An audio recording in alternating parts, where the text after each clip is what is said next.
আমার লাশ পড়ুক, আর লাশ পড়ুক, যাইয়েন না, যাইয়েন না।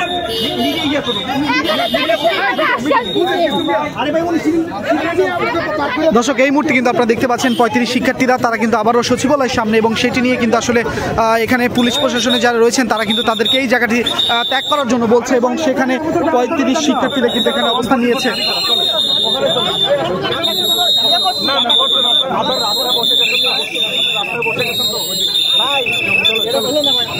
আরে ভাই, আমিও পরীক্ষা দিচ্ছি আপনাদের মতো, আমিও চাইছি, আমি আপনাদের দাবি চাই, আপনাদের দাবি পূরণ হলে আপনাদের সমস্যা নেই। প্লিজ শোনেন, তাহলে বর্তমান সরকার কেন ক্যামেরা ধরে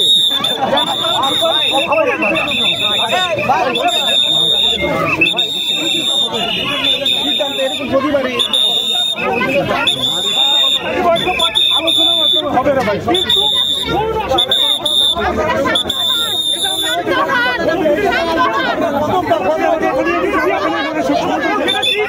আমি তো চাইলে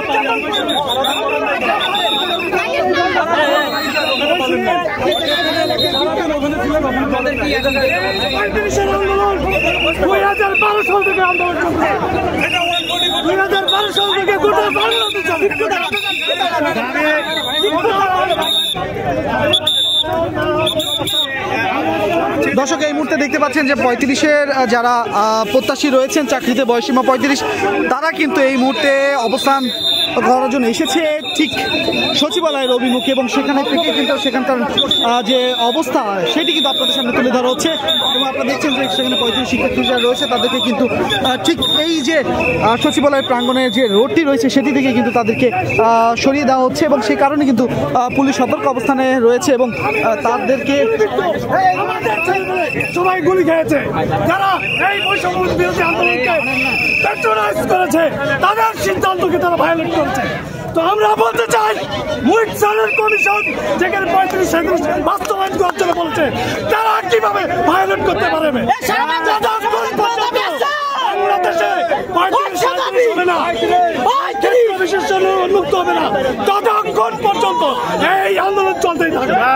ঠিক আছে দর্শক, আমরা দেখছি এই মুহূর্তে আপনারা দেখতে পাচ্ছেন যে 35-এর যারা রয়েছেন তারা এখানে অনেকে দেখছি তারা এখান থেকে আসলে যাবে না, যে এমন কথা কিন্তু বলছে।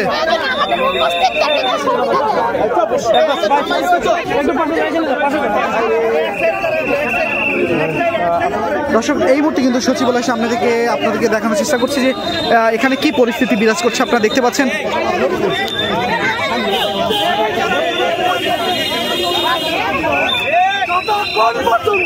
বাংলাদেশে চাকরির প্রবেশের বয়সীমা উন্মুক্ত হবে না, আমরা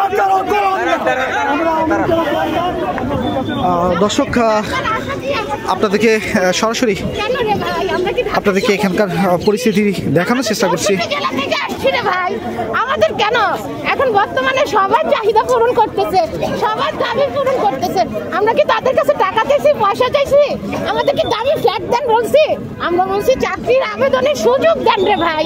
আমার মেধা থাকলে আমি চাকরি করব, মেধা না থাকলে নাই মনকে বুঝাবো যে হ্যাঁ। কিন্তু এই আন্দোলনটা কোন মাফিক হয়েছে? আমাদের মাধ্যমে। কিন্তু আমরা 32+ হয়ে আমরা এই আবেদনের সুযোগ পাই নাই। যারা না চাইছে, যারা 28 বছর 30 বছর। দর্শক, এই মুহূর্তে কিন্তু আমরা রয়েছি ঠিক সচিবালয়ের সামনে। এখানে কিন্তু আপনারা জানেন যে 144 ধারা জারি করা, এবং সেই জায়গাটিতে আসলে কোনো ধরনের মিছিল মিটিং করা কিন্তু আসলে আইনত দণ্ডনীয় অপরাধ, কারণ এখানে 144 ধারা জারি করা রয়েছে। সেই কারণেই কিন্তু এখানে পুলিশ তাদেরকে দাঁড়াতে দেয়নি, এবং এই জায়গাটি থেকে তাদেরকে কিন্তু সরিয়ে সচিবালয়ের সামনে থেকে সরিয়ে তাদেরকে শিক্ষা ভবনের দিকে নিয়ে আসা হয়েছে, এবং তারা এই জায়গাটিতে অবস্থান করতে চায়। এবং এই নিয়ে যে বিষয়গুলো সেটি কিন্তু আপনারা দেখতে পাচ্ছেন এই মুহূর্তে।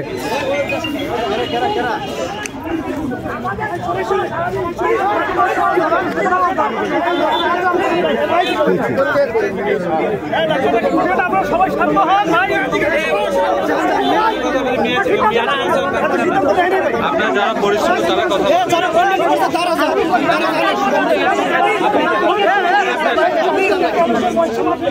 কথা